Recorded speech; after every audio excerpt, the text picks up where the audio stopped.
One of my favorite things when listening to a record is when the first song drops you right into a time, place, or feeling, setting you up for the journey that the rest of the record is going to take you on. That's exactly what I heard on Come Back Down, the first song on Flatland Cavalry's album Homeland Insecurity. The beautiful volume swells and electric guitar harmonics, coupled with the gentle strumming of an acoustic guitar, take you into a dusty driveway somewhere in the Texas desert, even before you hear the first line of the song. The only way I can describe this song is emotional. There's pure joy and excitement. There's the recognition that something's been lost, there's nostalgia, there's family bonds. All these different parts of the human condition are coming together on this song, pulling at your heartstrings, and also making you want to dance. Over the past few years, Flatland Cavalry has become one of the most beloved bands out of the Texas music scene. As they were starting to build momentum behind them in 2019, a lot of fans and media outlets put them up as a successor to Turnpike. This was during the Turnpike hiatus that started earlier that year. But they've since gone on to define their own sound and style. This week, Flatland is putting out Flatland Forever, a best-of retrospective of the past 12 years that also will feature 4 new songs, alternate versions of past songs, and commentary from the band about different stages of their career. In preparation for this record coming out, I thought it'd be fun to take a closer look at Flatland, what makes them so remarkable, and how they've managed to capture the hearts of fans across the country. Flatland Cavalry was formed over a decade ago at Midland College, and people began to notice that this group had incredible chemistry. They felt like they were friends on and off the stage, and all the band members seemed really into what they were doing.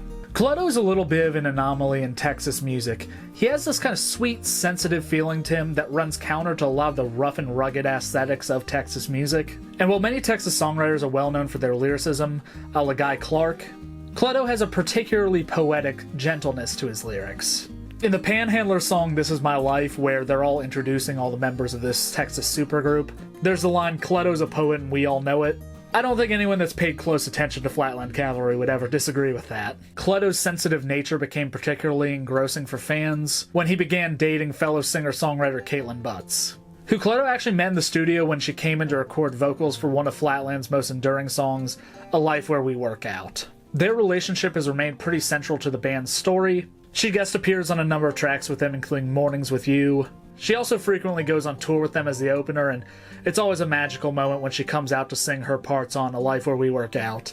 That song is so much better as a duet, and that's actually how that came together, was the producer knew Kaitlin, heard the song, knew it would work as a duet, brought her in, and sure enough now they're married, and I mean, that's amazing. As a frontman, Cleto has grown a lot over the years. He's always been a strong front to the band, but I feel like the most recent time I saw him, which was earlier this year at the Fillmore in Silver Spring, he was just so much more expressive and performative on stage than he had ever been before. Speaking of the live show, this is a very fun live band. The shows are energetic, they're eclectic in the terms of like the pacing of the set list, and while they might be more reserved than some of the more bro-y acts in the country music scene, they're definitely there to party and have a good time. One thing that's probably drawn a lot of fans to them is their sound and their musicianship. They're part of this kind of modern neo-traditional movement, which focuses more heavily on having, acoustic guitars, twangy bits, fiddle, everything like that in the band. It's a very classic instrumental lineup. The only thing that could make them more of a Texas country band is if they brought in a pedal steel guitar for the live show. But even then, they're doing some slide stuff, they've got volume swells, they're playing a Telecaster. They make up for not having the pedal steel in them. And Wesley, their fiddle player, who I believe is actually one of the newer members of the band, has only been with them for about 5 years. That dude rocks. That guy plays a mean fiddle. His tone is a little sweeter than someone maybe like Kyle Nix, but it just sounds beautiful. And that ability to drop you in a time, place, or feeling that I talked about earlier isn't just true on Come Back Down.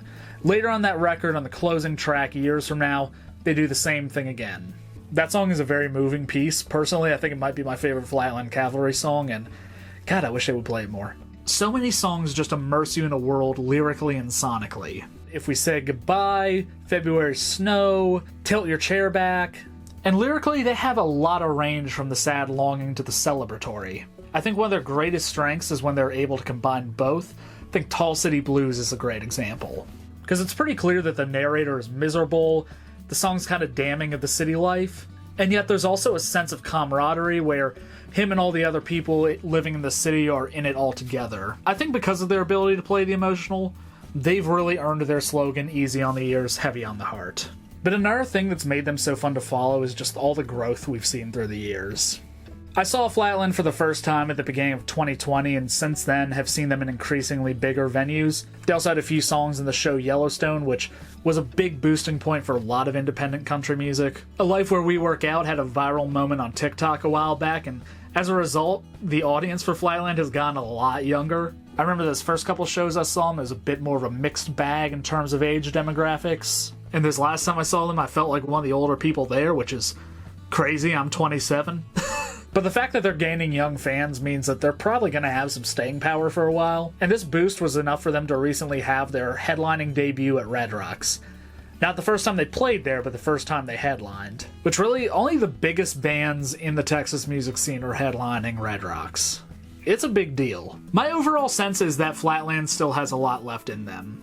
While often having a greatest hits record is kind of a sign that a band has been around for a while and maybe is late in their career, to me this feels more like it's a celebration of where they've been as they're looking ahead to the future. There's a couple new songs on this album, and the ones that they've released as singles so far, 3 Car Garage and Lubbock, are both classic Flatland. And that time, place, feeling thing is present on these songs as well. 3 Car Garage is a love song with a blue-collar tinge to it. You're sitting back at the end of a hard day, having a beer with your lover, and staring off and thinking about all the good things that have come to you in life, together. Similar themes are present in other classic Flatland songs like Tilt Your Chair Back, Mornings With You, and Getting By.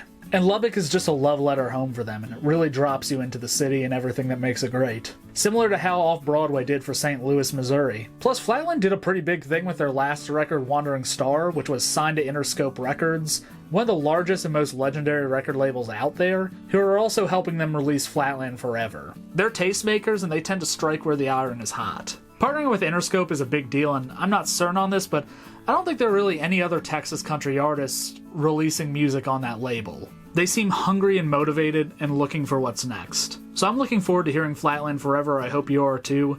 Maybe I'll come back and revisit some of the other singles and commentary on this record.